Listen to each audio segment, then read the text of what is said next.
Muito boa tarde para você que está acompanhando a maratona do A Prova aqui, ó, rumo em segundo dia do Enem, destruir essa prova do segundo dia. Vamos lá, vou passar umas estratégias para vocês aqui, vamos trocar uma ideia, vamos conversar um pouco aqui com vocês. O que está acontecendo, que está nesse coração aí de vocês vestibulando, também já fui vestibulando. Então, vamos conversar hoje, uma live quase de acolhimento e algumas ideias para vocês trabalharem muito bem esse segundo dia. Antes de tudo aí, ó, já pedi para deixar o like aí na live, não bobeia, deixa o like aí, ó, vai ser muito legal para mim. E já deixa aí no chat, ó, de onde você é? Me diz de onde você é. Tô aqui em Florianópolis já para te situar, então quero ver quem é de mais longe aqui que está me acompanhando. Quando vocês vão fazendo isso, antes de tudo, deixa eu me apresentar. Meu nome é João Vitor, tenho 21 anos. Atualmente, sou estudante da Universidade Federal de Santa Catarina, faço curso de Medicina.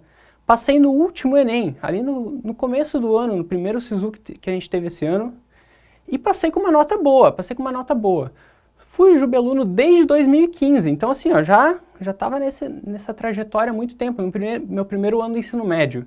E agora, já estou dentro da faculdade, mas vim trazer umas dicas para vocês que, olha, vão fazer a diferença, para a gente ter esse alinhamento para o segundo dia, que é muito interessante. Só para comentar aqui, minha nota no último Enem, eu fiz 839 pontos de média ponderada aqui para a universidade, 827 pontos de média simples. E ó, para o segundo dia do Enem, acertei 44 de ciência e natureza e 41 de matemática. Básico assim ó, para garantir a aprovação. Além disso, outros anos, 2018, já fui aprovado mas outras vezes para medicina, tenho 4 aprovações em medicina em universidades públicas. Então assim, ó, o Enem me levou para muitos lugares e eu tenho certeza que pode levar vocês também. Bora dar uma olhadinha aqui, ó. Tocantins, o pessoal é de longe. Rio Grande do Norte, lugar legal. Então, olha só, já situados quem eu sou, o que eu vou fazer aqui hoje? Vou trazer para vocês algumas ideias de estratégias que vocês podem ter para otimizar essa prova do segundo dia. Porque assim, não adianta só a parte de conteúdo. Tem algumas coisas que vão além disso. O Enem é uma maratona, o Enem é uma prova pesada e vocês precisam ter essa situação em mente e trabalhar muito bem com ela. Certo? Primeiro dia, já foi, esquece, passou. Não se preocupem mais com isso. Se você não fez um primeiro dia muito bom, foque no segundo, que ainda dá tempo da virada. Se você fez um primeiro dia muito bom, mantenha seu ritmo para garantir sua aprovação. Tudo bem? Bora começar. Aqui, ó, só para trocar uma ideia com vocês. Primeiro ponto aqui, ó, interessante.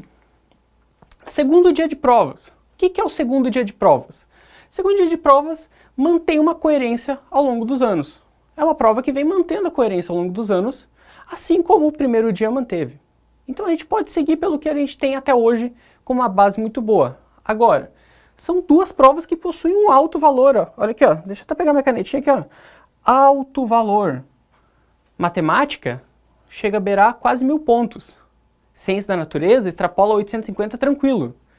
Então para você que ainda precisa, tá brigando por nota, curso de alto desempenho, isso vai ser muito interessante, ter um bom desempenho nesse segundo dia de prova. Tudo bem? Olha só, outro ponto. Muito interessante é ter uma estratégia para realizar a prova. Como é que é uma estratégia? Uma estratégia para realizar a prova é uma forma de você chegar na prova. O que tu vai fazer quando você estiver dentro da prova? O que você vai tá fazendo lá, tá tendo de desempenho. Só que também, ó, tem umas estratégias para resolver algumas questões. E isso eu vou trazer para vocês algumas coisas que eu usei, que eu acho que é extremamente útil para esse segundo dia de provas. Tudo bem? Tudo isso é importante dizer que vocês precisam chegar com tudo definido até o dia da prova. Por que isso? Porque se você deixar o dia da prova para tomar alguma decisão, você vai ter duas preocupações, fazer a prova e tomar decisões. Deixe todos os seus planos do dia da prova definidos. Chegue e aplique. Você tem até domingo para pensar. Chegue e aplique. Não tenha essa dúvida de deixar na hora. Não vai funcionar, você vai perder teu foco na prova e não é isso que a gente quer. Vambora, deixa eu ver o que vocês estão falando aqui, ó. Estratégia de chute. Olha, estratégia de chute, esse não é pra mim não, esse aí eu acho que precisa, a gente precisa levar muito o estado de espírito para conseguir chutar bem na prova. Olha só, bora trazer para vocês aqui então, estratégias gerais de realização de prova. Primeiro ponto interessante, aqui ó, pular questões difíceis e trabalhosas. Todo mundo fala pular questões difíceis, só que as trabalhosas também. Por quê? Vários itens ali ó, que você precisa às vezes calcular. Isso aí, se você for ficar muito tempo fazendo questões longas, trabalhosas, pode acontecer algum erro, não é isso que a gente quer. Pule essas questões e deixe para o final. Outro ponto interessante, olha só, faça pausas periódicas. Eu não consigo ficar 5 horas correndo, não consigo ficar 5 horas nadando, vou ficar 5 horas fazendo prova, não. Faça pausas periódicas. Em alguns momentos, vá com isso definido, em alguns momentos você precisa fazer pausas. Para conseguir o quê? Para conseguir restabelecer a tua capacidade mental e seguir ali fazendo uma prova de alto desempenho. Tudo bem? Bora seguir, olha aqui, ó. Ideia 1 para realização de prova. Então, como que eu acho que são ideias que a gente tem que chegar para realizar essa prova? Primeira delas, olha só, resolver um caderno todo em uma única passada. Então, cheguei lá no caderno, pego matemática inteiro, faço matemática, ó, inteirinho, pulando só as questões difíceis, as trabalhosas. Depois que acabei matemática, vou para ciências da natureza e resolvo todo o caderno de ciências da natureza. Eu, pessoalmente, gosto muito desse jeito de resolver, porque olha só, manter o foco em um único estímulo. Eu me dou muito bem com isso, de manter o foco em um único estímulo. Então, eu prefiro seguir fazendo conta, seguir fazendo alguma análise, alguma coisa, eu acho que para mim é melhor. Para você pode não ser, por isso que você tem que se conhecer e ver o que você gosta. Por isso eu trouxe também uma outra estratégia. Dá uma olhadinha aqui, ó. Alternar a resolução entre os cadernos. Uma ideia muito básica é fazer 15 questões de ciência da natureza, 15 questões de matemática. 15 natureza, 15 matemática. Por que isso? Porque aí você consegue pegar vários focos diferentes e ir alternando durante esse período da prova. Se você já se conhece, faço lista de exercícios de matemática, estou lá fazendo, eu erro quando chega na questão 10, daí para frente estou errando. Alterne o caderno de prova, faça 10 de matemática, 10 de ciências da natureza. Tudo bem até aí? Olha só, um ponto importante aqui, ó, que muita gente me pergunta é, beleza, vou seguir a estratégia 1. Fazer um caderno todo em uma única passada e aí depois fazer o outro. Ok? Qual eu começo fazendo? E aí é muito interessante assim, ó, deixe para o final o caderno que você mais gosta. No meu exemplo, eu gosto muito de ciência da natureza. Então eu deixei para o final ciência da natureza. Por quê? Porque mesmo cansado, eu saberia resolver as questões de ciência da natureza. Eu teria aquela animação para fazer, que chega no final da prova, ninguém tem mais animação para nada. Tá lá só caído na cadeira. Não, deixa para o final que tu gosta de fazer. Se você deixar para o final que gosta de fazer, o começo você tem mais energia. E aí você consegue dedicar muito mais essa energia para conseguir fazer esse processo ali de resolver bem as questões. João, não gosto de nenhum caderno. Ou eu gosto dos 2 cadernos, aí é o melhor cenário, gosto dos 2. O que eu faço primeiro? Faça matemática primeiro. Matemática é o caderno que mais vale pontos ali no segundo dia. Então, faça matemática primeiro com mais energia e para o final, ciência da natureza e aí começa aquela lógica, questões de biologia que são mais fáceis, depois química, física nessa proporção. Tudo tranquilo por aí? Dá uma olhada aqui, ó. Eu não gosto de nenhum caderno. Isso aí é a realidade. Física por último, o Vitor tá falando. Deixa a física por último, ó, tranquilamente, porque o TRI não vai te punir, provavelmente, se você errar essas questões ou deixar de fazer eventualmente. Podemos seguir aí, olha só. Importante também a gente ter uma ideia sobre estratégia de resolução de questões. Porque a gente tem questões textuais no Enem, que são questões que mexem com interpretação e com conceitos. Então você tem que ler. Sabe aquela prova do primeiro dia, aquela gostosa, que foi assim, ó, prova muito linda, de ler 32 páginas? No segundo dia também tem isso ali, ó, uma belíssima prova, só que com 30, 35 questões de texto. Então você não precisa se preocupar tanto. Em compensação, você tem ali 10 a 15 questões de ciência da natureza e o restante da prova de matemática com questões de cálculo. É interessante para você, se você for ficar alternando as questões, também alternar entre algumas questões de cálculo e algumas questões de texto, que aí você consegue ir trabalhando essas ideias diferentes ali, uma parte de leitura, uma parte de cálculo ali para esse segundo dia ser mais eficiente. Tudo tranquilo? Deixa eu ver o que vocês estão falando aqui. Olha que... primeiro matemática, depois biologia. Essa ideia é assim. Se você for fazer um caderno inteiro, faz primeiro matemática, depois biologia, química, física. Se for começar por matemática, claro, se você gostar dos dois, ou a decisão for começar por matemática. Tudo tranquilo? Olha só, é interessante também falar uma coisa ali, em relação à divisão do tempo. Tome cuidado com o tempo. Mas geralmente o caderno de matemática, ele tende a levar um pouco mais de tempo de ciência da natureza. Então tem essa noção também, que às vezes um pouquinho mais de tempo em matemática vai ser uma coisa normal de ser encontrada ali para o nosso segundo dia, que é um segundo dia relativamente pesado, mas que a gente consegue se virar. Agora olha só, bora conversar sobre questões textuais, que é uma questão, um tipo de questão textual que eu vejo que tem todo ano no Enem. Aprendi a fazer esse tipo de questão e ó, velocidade máxima nisso aqui porque não dá para bobear. Como é que esse tipo de questão, eu chamo de questão de combinação de itens. Como é que é uma questão de combinação de itens? Vou dar um exemplo aqui, ó. O Jubilu falou para eu trocar essa tela aqui. Ele não quer mais essa aqui, é muito pequena. Ele quer uma de 60 polegadas, só que quadrada, ele me pediu uma tela quadrada. Eu fui lá na loja, cheguei lá, dei uma olhadinha para todas as telas que tinham lá, olhei a de 32, não, 32 não serve. 42 polegadas, 42 também não serve. Fui na de 60. Cheguei pro vendedor e falei, ó, quero uma de 60. Ele falou assim, tem redonda? Eu falei, não, redonda não serve. Tem quadrada? Quadrada. Olhei pra tela, quadrada, 60 polegadas, comprei, vai chegar daqui uns dias ali, ó. Então, essa forma de resolver as coisas, problemas, serve aqui também. Como é que funciona isso? São questões que envolvem vários requisitos para resolução. Então, olha só, 60 polegadas e quadrada. Como é que a gente faz? Primeiro de tudo, exclusão. Exclui o que não serve. E o próximo passo que a gente faz, olha só, descartar o que não se adequa e o próximo passo é conferência. Era a televisão de 60 e quadrada? Era. Então, é a TV que serve. Então, olha só, conferir se a resposta se enquadra nos requisitos. Muito mais fácil que eu ficar falando aqui é fazer uma questão. Bora de questão aí, ó. Questãozinha do Enem do ano passado. Olha só. Um microempresário do ramo de cosméticos utiliza óleos essenciais e quer produzir um creme com fragrância de rosas. Bela fragrância. O principal componente do óleo de rosas tem cadeia poliinsaturada e hidroxila em carbono terminal. Olha aqui, ó. Cadeia poliinsaturada e hidroxila em carbono terminal.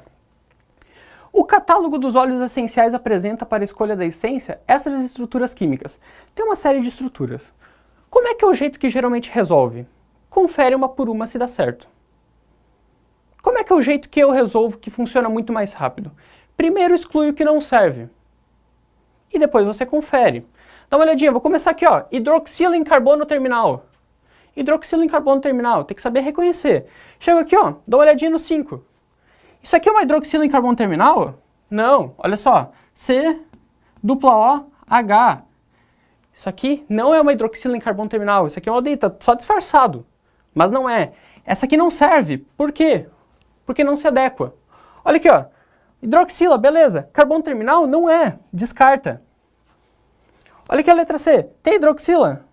Tem hidroxila. Mas é carbono terminal? Não é carbono terminal. Descartou também. Olha a letra B. Olha quem voltou. Nosso aldeído de lá, ó. Não serve. Sobrou só um. É um hidroxila em carbono terminal? Ó, é um carbono terminal. Só que a gente tem um outro requisito, que é o quê? Poliinsaturada. Dá uma olhadinha aqui, ó. Uma insaturação, duas insaturações. Pergunto para você, excluímos o que não deu certo? Excluímos. Conferimos se isso aqui é a nossa resposta? Conferimos. É poliinsaturada e tem hidroxilo em carbono no terminal. Então, gabarito letra A pode marcar e ir embora. Não vai embora da prova, vai para a próxima. Mas é essa ideia que vocês têm que levar. Exclui primeiro o que não serve e confere se depois funcionou aquela ideia, para o que sobrou ali para você resolver a tua questão. Bora mais uma, para ficar bem claro isso aqui, ó. Dá uma olhadinha aqui, ó. A química verde é um ramo da química que prega o desenvolvimento de processos eficientes, que transforma a maior parte do reagente em produto, de forma mais rápida e seletiva, que utilizem poucos reagentes, que produzam somente o produto desejado, evitando a formação de coprodutos, e que elimine solventes não agressivos ao meio ambiente. Assim, as indústrias contornariam problemas relacionados à poluição ambiental e ao desperdício de água e energia.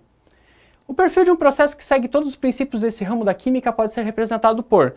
Dá uma olhadinha aqui, ó. Quais são os vários itens que precisam estar na resposta combinados? Para que a gente tenha uma resposta aqui, ó. Olha só. Transformando a maior parte do reagente em produto. Forma rápida e seletiva, que utilizem poucos reagentes, que produzam somente o produto desejado e que utilizem solventes não agressivos ao meio ambiente. Tudo bem? Aqui, ó, evitando a formação de coprodutos é somente o produto desejado. Vamos começar, como é que a gente resolve isso aqui, ó? Como é que resolve? Mandem no chat como é que resolve. Qual que é o primeiro ponto? Ó, exclui o que não serve. Dá uma olhadinha aqui, ó. Vamos começar aqui, ó. Que produzam somente o produto desejado. Dá uma olhadinha. Letra A, produz somente D. Letra A tá dentro. Letra B, ó, C mais D. C mais D tá fora. Não serve, descarta. Olha aqui a alternativa C, produziu somente um produto. Letra D, olha aqui, ó, produziu 2 produtos. Também não serve. Ficamos ainda com a letra E aqui, ó, produziu somente um produto. Mas não resolveu a nossa preocupação de resolver a questão só descartando um dos itens. Bora para o outro, bora dar uma olhadinha aqui, ó. Que utilizem poucos reagentes. Essa aqui é boa. Dá uma olhada para cá. Esse aqui reage com A mais B mais C. Isso é pouco reagente? Não, são 3 reagentes diferentes. Então a letra A está fora. Olha aqui, ó, letra C, A mais 3B. A mais 3B, olha o excesso que a gente tem de B para reagir aqui, ó. Não serve. Letra E, A mais meio B. Olha, A mais meio B. Pouca quantidade de reagentes. Mas a gente tem que conferir. Então, olha só, pouco reagente, somente o produto desejado. E olha o que ele fala complementando. A reação ocorre com o uso de catalisador contendo um metal não tóxico. Dá uma olhadinha aqui, ó. Forma rápida e seletiva. Catalisador. Faz uma reação de forma mais rápida, uma reação de forma seletiva. Então, a gente pode marcar gabarito letra E. Dá um abraço no fiscal nessa hora. Fala, ó, que emoção. Ano que vem você vai me ver na faculdade. É esse porte que tem que ter, chegar essa confiança, que falar, ó, essa questão é minha, usa minha prova de gabarito. Chega assim, né? Já chega assim. Deixa eu ver o que vocês estão falando aqui, ó.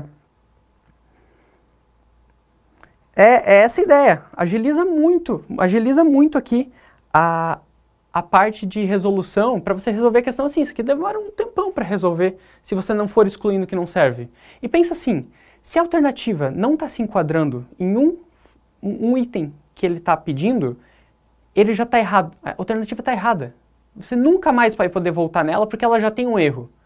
Então você elimina das contas e segue só com o que você precisa se preocupar menos. Tudo bem? Olha só.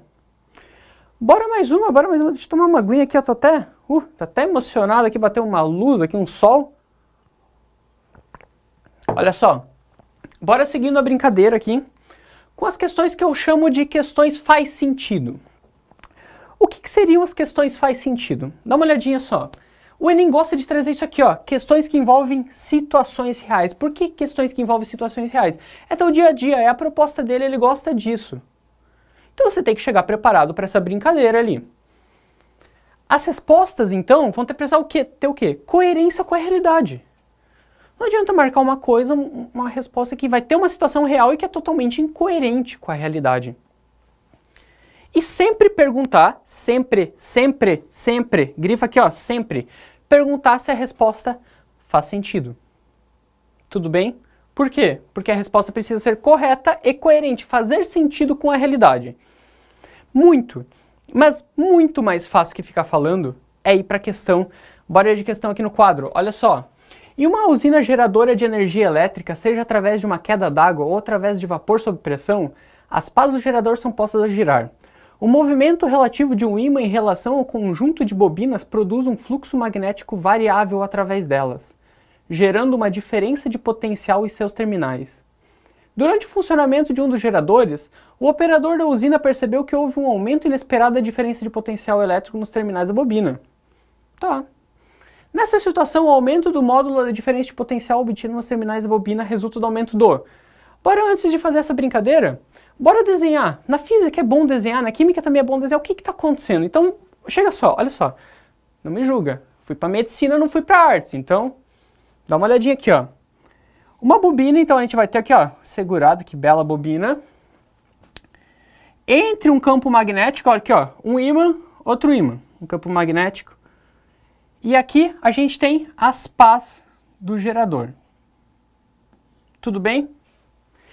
Quando vier água daqui, pode ser uma usina hidrelétrica, vai fazer com que gire mais rápido essa bobina.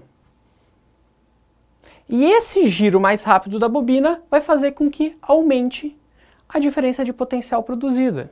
A gente tem uma fórmula para isso, que fala disso ali, ó. Fórmulazinha de eletromagnetismo, cai eletromagno no Enem, fica esperto. Olha só, aqui a força eletromotriz vai ser igual à variação do fluxo pela variação do tempo. Sendo que o fluxo vai ser dado por o campo magnético, a área, e geralmente coloca o cosseno aqui, mas não se enquadra nesse caso. Tudo bem? Passado isso aqui, a gente entendeu o que está acontecendo. Bora dar uma olhadinha aqui, ó. Nessa situação, o aumento do módulo da diferença de potencial resulta do aumento do quê? Então vamos pensar assim, ó. Olha só, para aumentar a diferença de potencial, a gente precisa ter um aumento do quê? Ou um aumento da variação do fluxo, ou uma diminuição do intervalo de tempo. Que seta feia, meu Deus do céu. Deixa assim, todo mundo pegou aí. Aumento da variação do fluxo ou uma diminuição da variação do tempo. Tudo bem? Dá uma olhadinha aqui, ó. Agora, o aumento da diferença de potencial nos terminais resulta do aumento do quê? Do aumento do intervalo de tempo que as bobinas ficam imersas no campo magnético? Não. A questão não faz sentido com a fórmula que a gente acabou de fazer aqui, ó. Então, descarta, ó. Não faz sentido com a fórmula. Letra B, dá uma olhadinha aqui, ó. O módulo aumentou por causa do aumento do quê? Do fluxo magnético através das bobinas por meio de um aumento em sua área interna exposta ao campo magnético aplicado. Dá uma olhadinha. Aumentou o fluxo, ok, se aumentar o fluxo, aumenta aqui. Por meio de um aumento em sua área interna exposta ao campo. Olha só, se aumentar a área, aumenta o fluxo. Matematicamente falando, aumentou a área, aumentou o fluxo. E se aumentou o fluxo, aumentou a diferença de potencial? Aumentou a diferença de potencial. Então aqui, ó, gabarito letra B, você marca e erra. E eu pergunto para vocês, erra por quê? Hein? Por que você não perguntou se faz sentido? Acabei de falar, sempre pergunta se faz sentido. Pergunto para vocês, faz sentido a área interna de uma bobina aumentar em funcionamento? Faz sentido isso aí? Não faz sentido, imagina o técnico tá operando lá. Do nada, a área interna da bobina aumentou. Não faz sentido. Se não faz sentido com a realidade, tá fora. Olha aqui a letra C. Aumento da intensidade do campo magnético no qual as bobinas estão imersas. Trocaram o ímã com a usina em funcionamento, imagina, não avisaram nem o operador. Trocaram o ímã, cara. Não faz sentido. Olha aqui, ó. Letra D. Aumento da resistência interna do condutor que constitui as bobinas por meio de aumento na espessura dos terminais. Imagina trocar a espessura do terminal em funcionamento. Isso não deve ser nem seguro. Então também não serve, não faz sentido com a realidade. O que faz sentido com a realidade aqui, ó? Letra E. Aumento da rapidez com que o fluxo magnético varia através das bobinas, por meio de um aumento em sua velocidade. Olha só, aumentou a velocidade, diminui o tempo. Diminuiu o tempo, aqui ó, aumentou a diferença de potencial. Faz sentido com a realidade a bobina girar mais rápido? Faz sentido. Então, ó, gabarito letra E. Tudo bem isso aqui? Lauro, é você? Não, não é o Lauro não. E até ele gosta muito da prova de linguagens, a prova de linguagens não é para mim, a linguagem fica com ele aqui.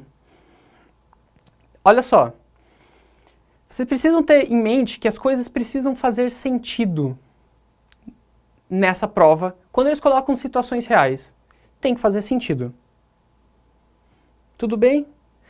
Bora mais uma aqui, ó, só para dar uma, ó, só para dar uma baixada na energia aqui, só para não deixar vocês nesse flow aqui de velocidade. Dá uma olhadinha aqui, ó. Olha só, outra questão.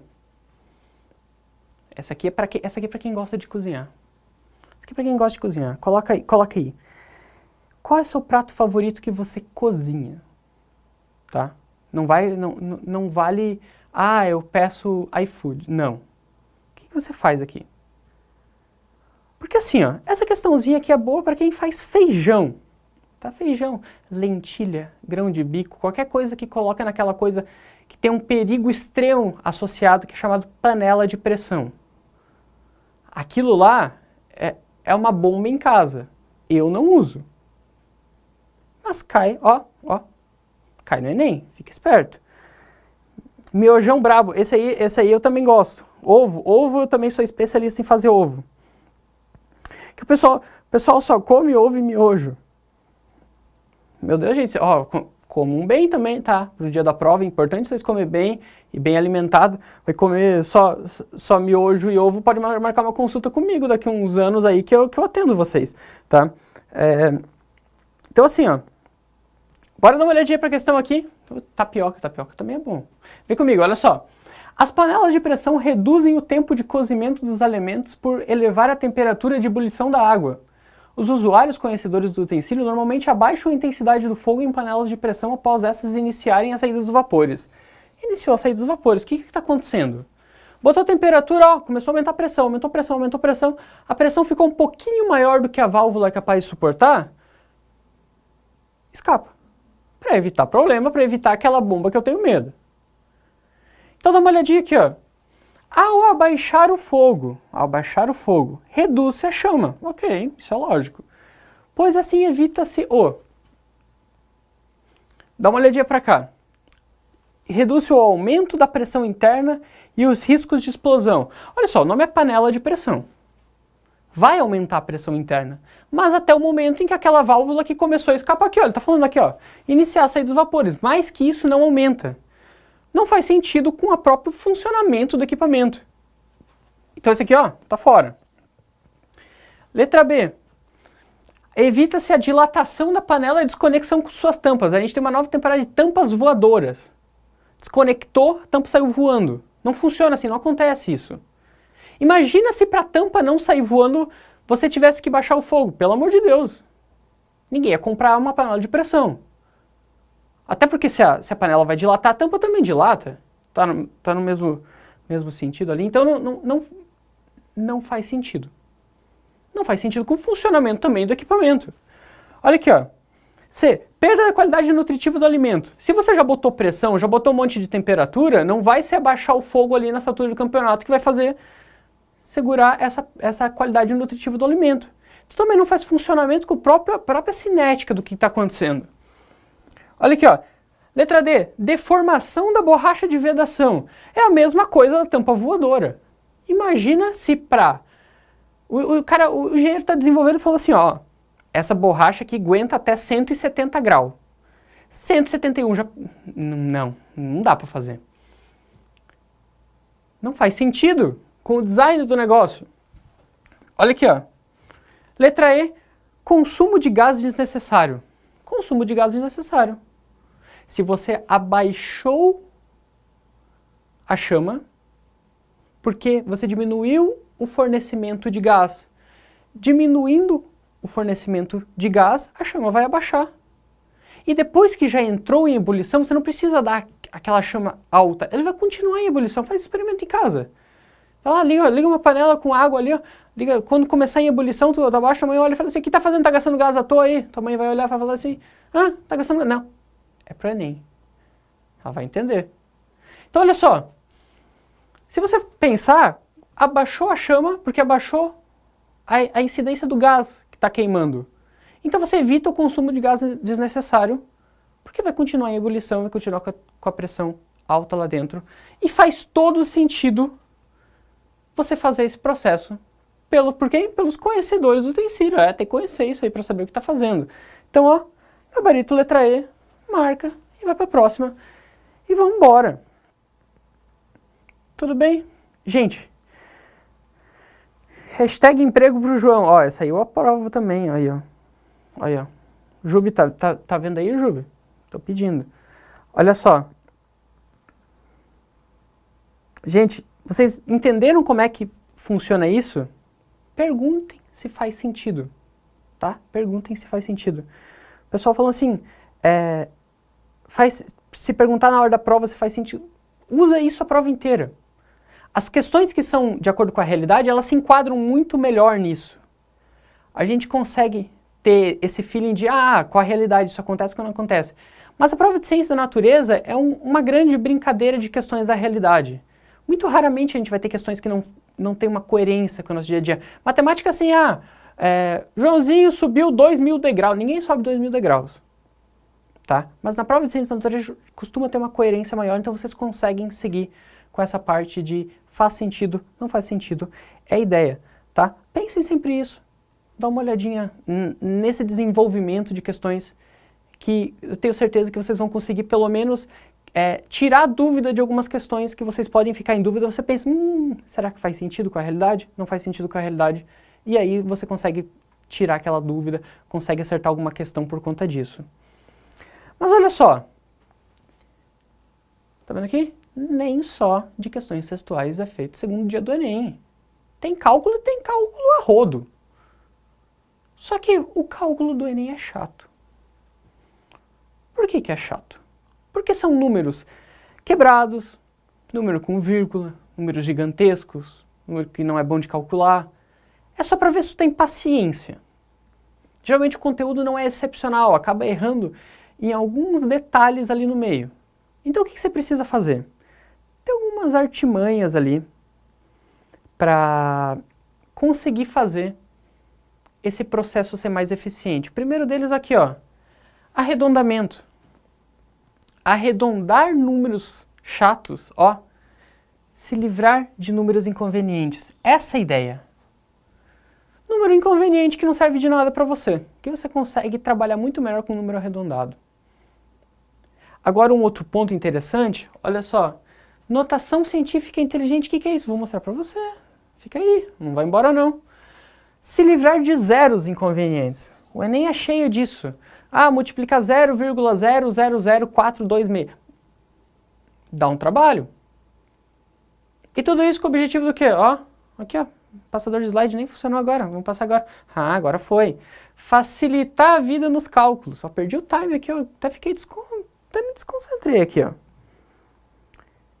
Então olha só. Isso aqui, ó. Tenho medo de arredondar, Evelyn Marques falando. Vem aqui, vem tranquilo. Vou dizer quando dá e quando não dá para arredondar. Tá? Vou jogar aqui. E como é que a gente faz para arredondar? Então aqui, ó. Vamos começar de questão direto.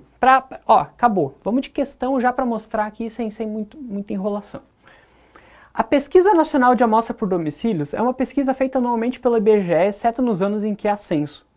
Em um ano foram entrevistados 363 mil jovens para fazer um levantamento sobre suas atividades profissionais ou acadêmicas. O resultado da pesquisa estão indicados no gráfico. E aqui o gráfico de quem somente estuda, quem trabalha e estuda, guerreiros, quem trabalha e estuda, quem somente trabalha e quem nem trabalha e quem nem estuda. Saiu isso aqui. De acordo com as informações dadas, o número de jovens entrevistados que trabalha é... Então bora aqui, ó. Separei aqui, ó. Coloquei um negocinho bonitinho pra gente ver. Que é o quê? Jovens que trabalham. Quem é o grupo de jovens que trabalham? É o grupo dos jovens que somente trabalha e o outro grupo, o grupo que trabalha e estuda. O fato dele estudar não tira a responsabilidade do trabalho dele. Então ele trabalha e estuda, ele é um jovem que trabalha. Tudo bem? Então o que ele está querendo saber? Ele está querendo saber qual é o número desses jovens que trabalham, de um total de 363 mil. Como é que a gente faz isso?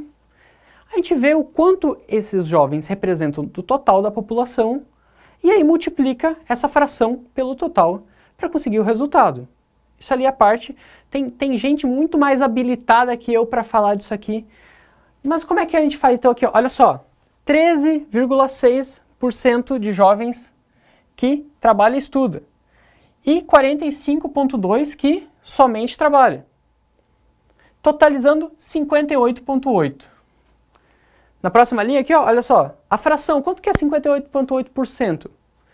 58,8% aqui, ó, botei em modo de fração, vezes 363 mil, que é o total de jovens que foram feitos essa pesquisa.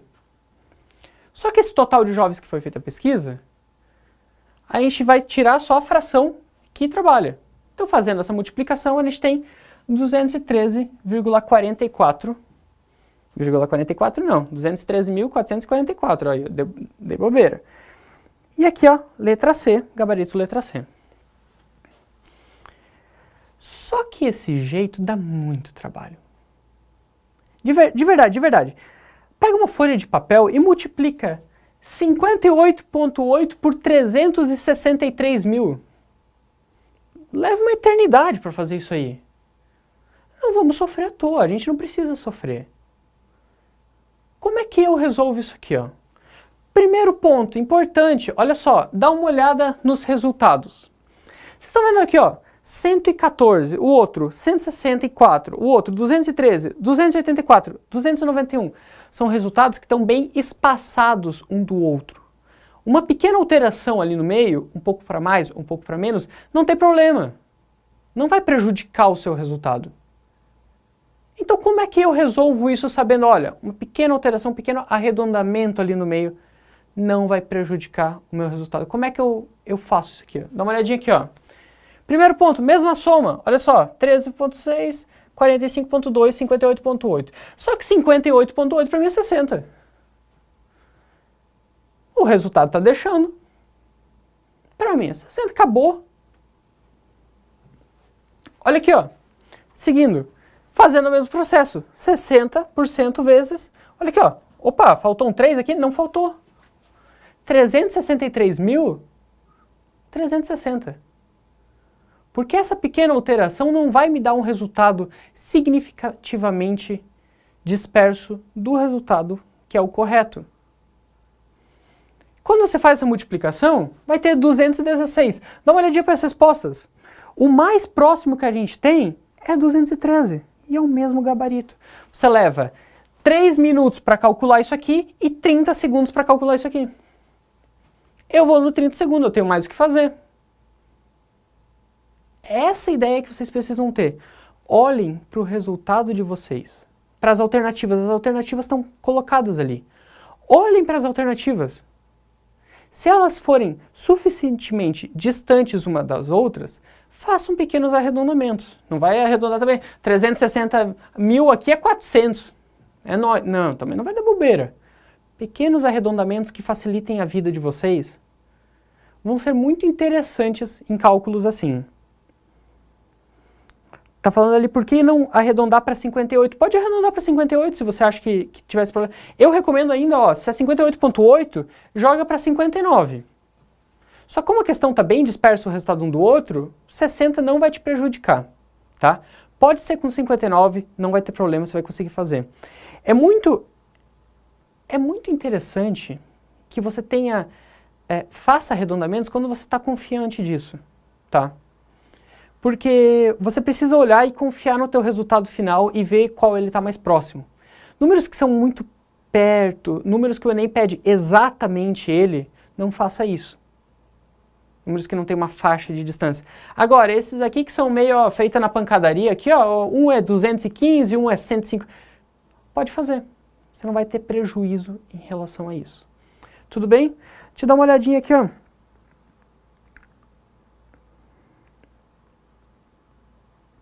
Deixa eu ver aqui. Qual a minha idade? Eu tenho 21 anos.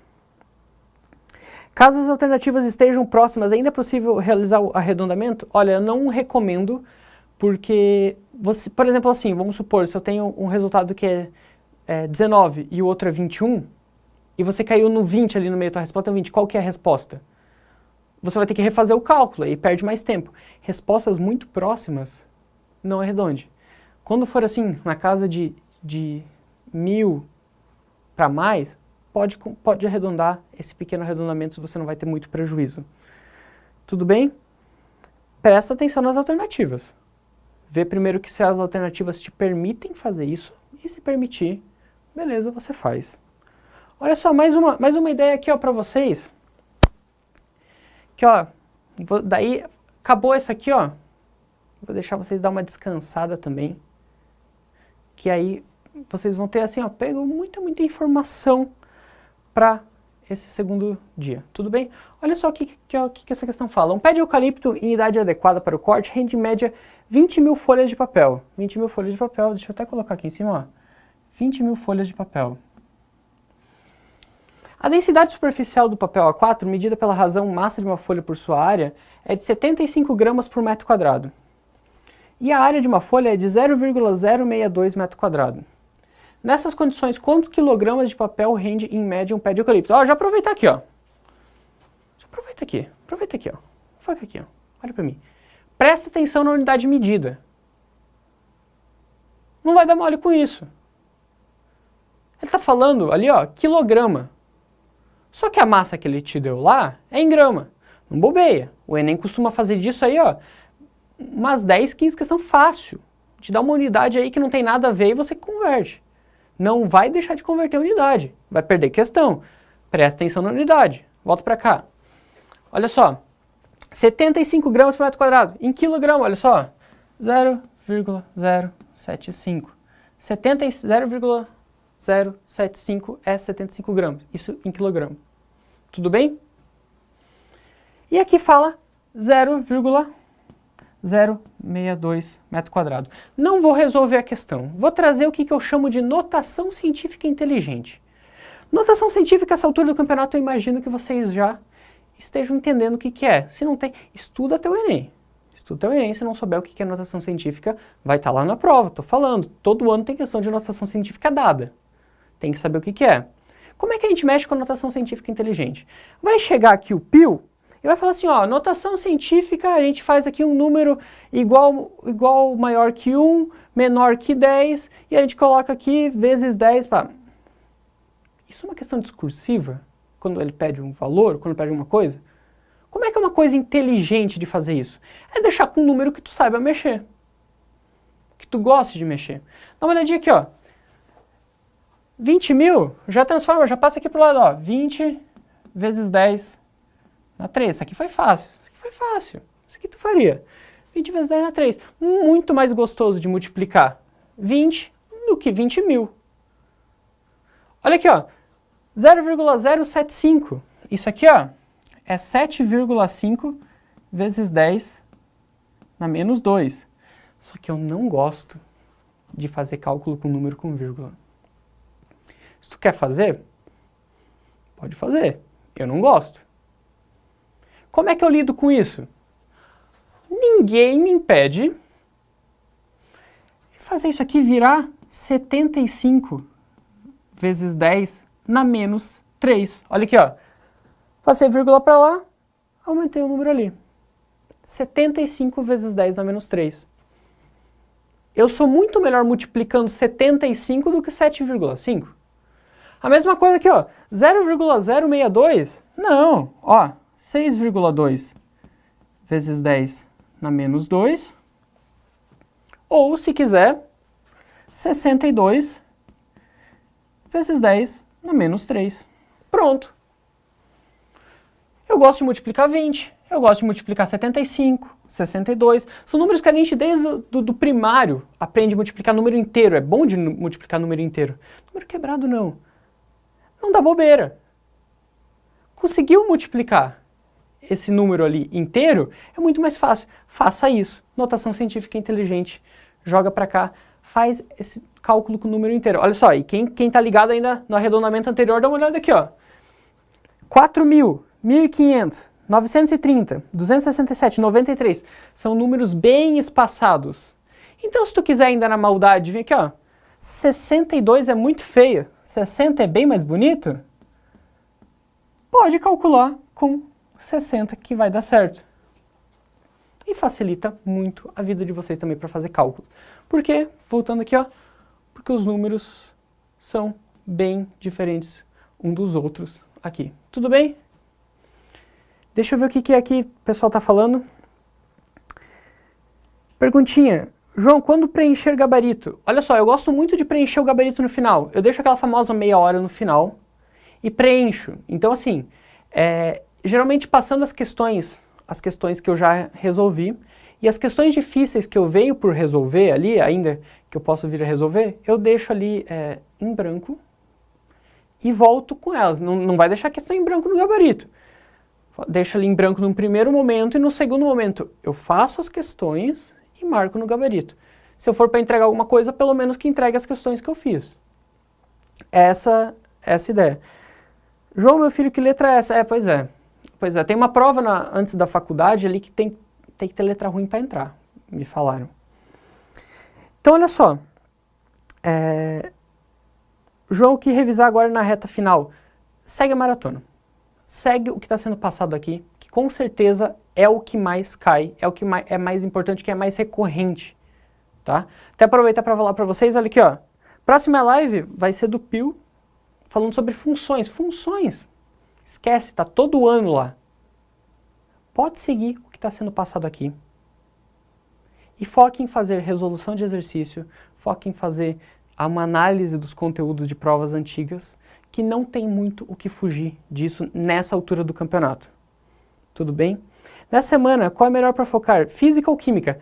Vai sair dependendo do seu nível. Se você está no nível igual, vai para química. Geralmente a química são questões relativamente mais fáceis. A física é muito complicada de lidar agora em pouco tempo, tá? Vale a pena. Se eu posso falar um pouco do emocional, tipo de continuar tentando. Olha só, é bem interessante. É bem interessante porque eu fui o caso disso. Eu terminei o ensino médio em 2018. Em 2019 foi a primeira vez que eu passei. Só que eu passei para longe de casa. Fui para outro lado do país. E aí eu não parei de estudar nessa altura do campeonato. Porque eu queria voltar. Queria estar aqui perto. Consegui, claro, passar depois em universidades aqui do meu estado, ainda com aquela nota do Enem que eu fiz em 2018, consegui. Mas não era onde que eu queria aqui em Florianópolis. Tanto que continuei estudando para isso.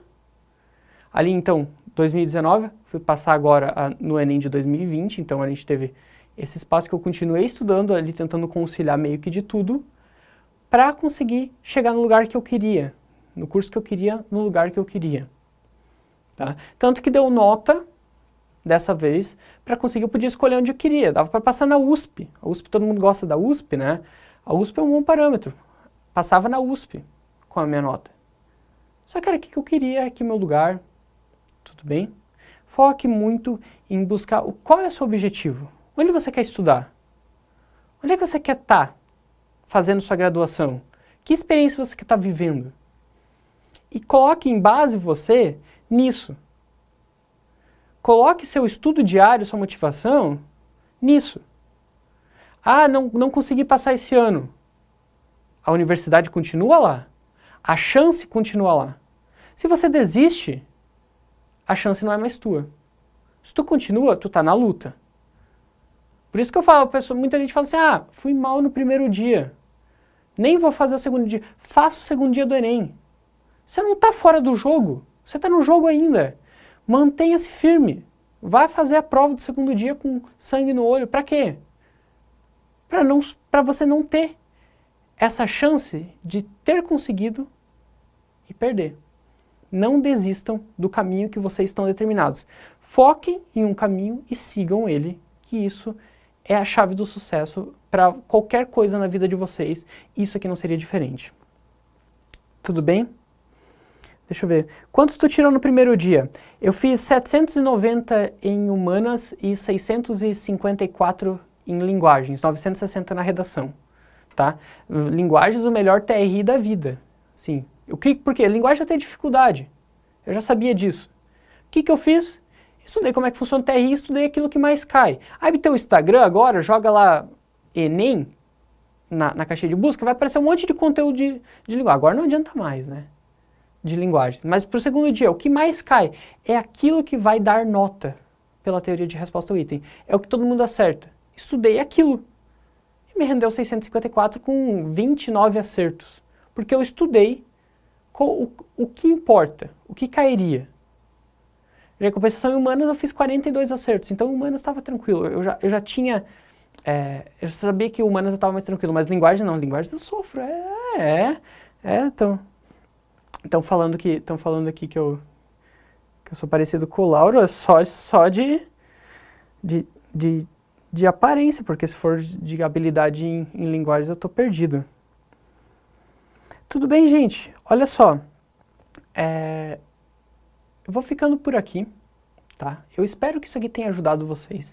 Revejam algum momento, se quiserem, algumas ideias ali em relação à resolução da prova, tá bom?